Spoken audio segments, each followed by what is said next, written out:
Okay, big topic number 3 for the semester for the final exam review is going to be about acids and bases. First, definitions. We learned 3 sets of definitions over the course of the year. First, the Arrhenius definition. Second, the Bronsted-Lowry definition. And third, the Lewis definition.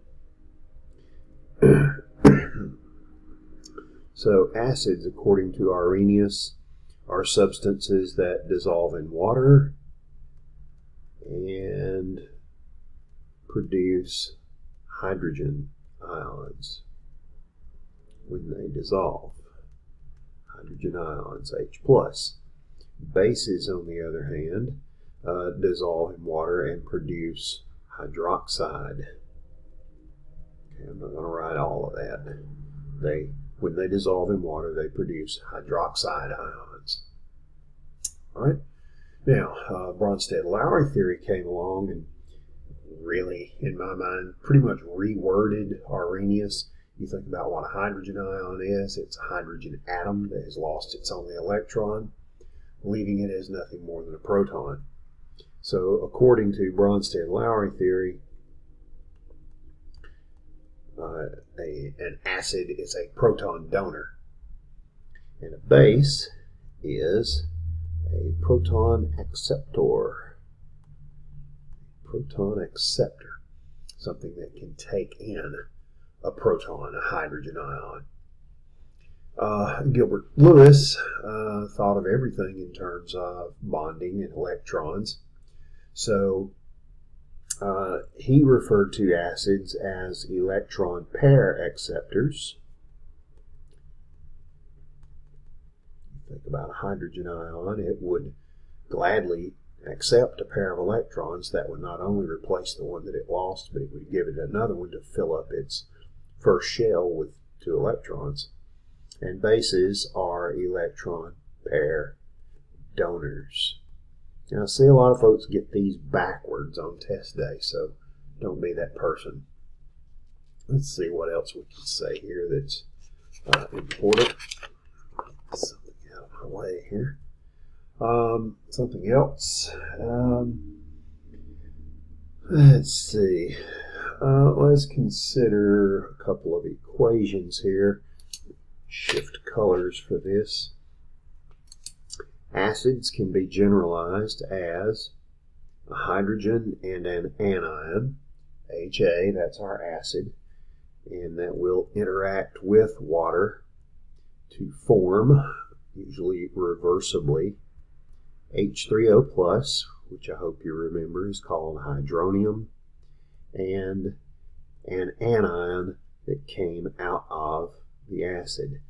So that anion, the A from our acid, is referred to as the conjugate base. The acid over here that has the hydrogen, that has the proton, is the conjugate acid.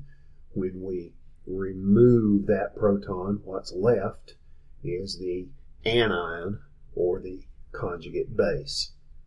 So remember, anytime you're finding a conjugate base, you're going to remove a positive hydrogen. And anytime you want to find a conjugate acid, you add a proton or a positive hydrogen. Take, for example, water. What did we do to it? We took a positive hydrogen, a proton, a hydrogen ion from this acid. We added it to the water. What did that create? Hydronium. So hydronium is the conjugate acid to water, or water is the conjugate base of hydronium. All right, since we have vision, we can set up an equilibrium, since this is reversible, and that equilibrium will involve the hydronium ion concentration times the conjugate base concentration over the acid concentration. And water will not go here because water is a liquid. It is the solvent that all of this occurs in. For these equilibrium constants, we put a subscript of A on them. This is an acid dissociation constant, or a Ka. All right. For bases, let's pick a festive color here. For bases, our base, which we'll put a colon here to represent the pair of electrons that it can donate, that base will interact with water. And what's going to happen is water is going to be the acid. One of water's hydrogens is going to leave and go over and join with our base. So we get a protonated base. We've added the proton, B, this H plus, to our base, B.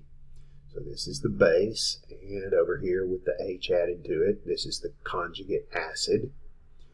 And water acted as an acid and gave this hydrogen to the base. And what is left of water?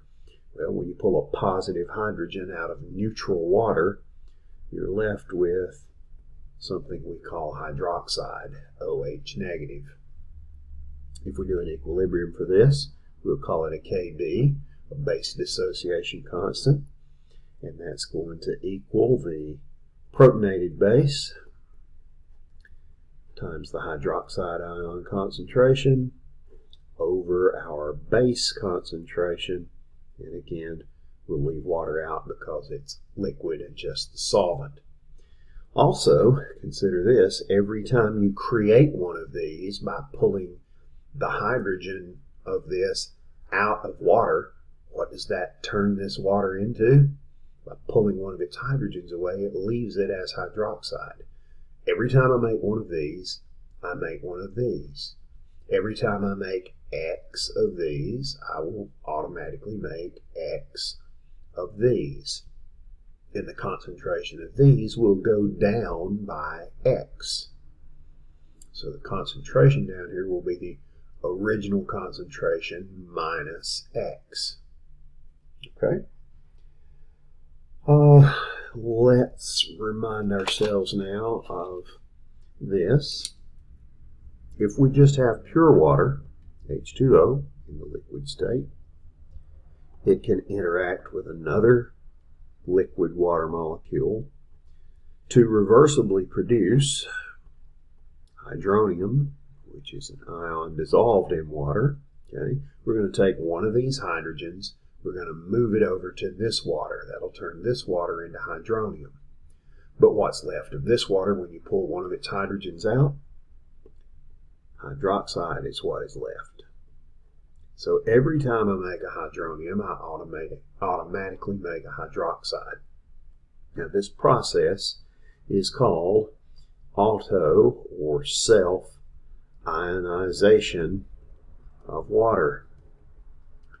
And it has an equilibrium constant. It'll be the hydronium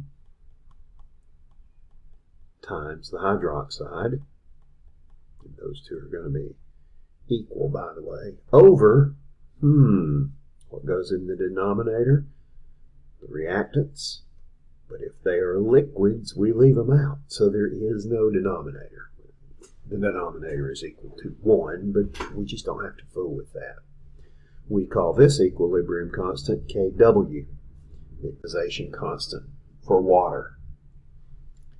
It has been shown time and time again that at 25 degrees Celsius, which is a warm room, 77 degrees Fahrenheit, the amount of hydronium produced in 1 liter of pure water is going to be 1 times 10 to the negative 7 moles.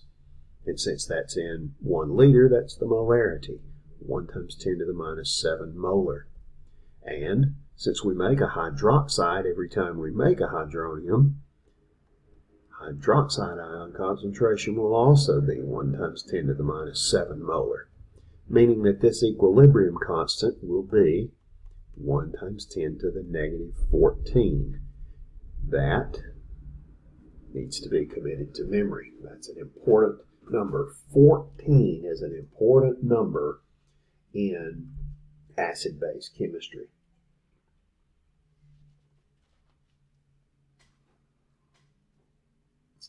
All right.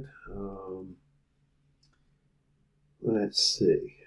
Next step is, I want to remind you that pH equals the negative log of a hydronium ion concentration. Now here, hydronium ion concentration is 1 times 10 to the negative 7th. If you take, I'll prove it for you here, if you say 1 times 10 to the 7 negative, okay, and that'll read as 1 with a raised negative 07. If you do the log of that, and then change the sign, make it the negative of that, we get a pH of 7. So for this, the pH is 7. And there is something called pOH, which is the negative log of the hydroxide ion concentration. And since that for pure water is 1 times 10 to the negative 7, the pOH of pure water equals 7. Notice that pH plus pOH equals 14, and that will always be the case. If you know a pH, you can find the pOH because the two have to add up to 14. If you know a hydronium ion concentration, like this one here, which is for pure water, you can find the pH by doing the negative logarithm of that molarity. If you know the hydroxide ion concentration, you can find the pOH by taking the negative of the logarithm of this number, which in this example is also 7. So with these four things, hydronium ion concentration, hydroxide ion concentration, pOH, and pH, as I've shown you before, if you know any one of these four things, you can find the other three.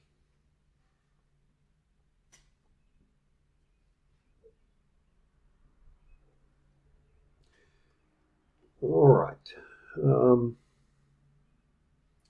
Trying to decide where I want to cut this off. I think I'm going to show you one more thing here. We're at the 13-minute mark. Yeah, tell you what, this will make this one easier to download. I'm going to stop this one here and come back with another one. We'll talk some more.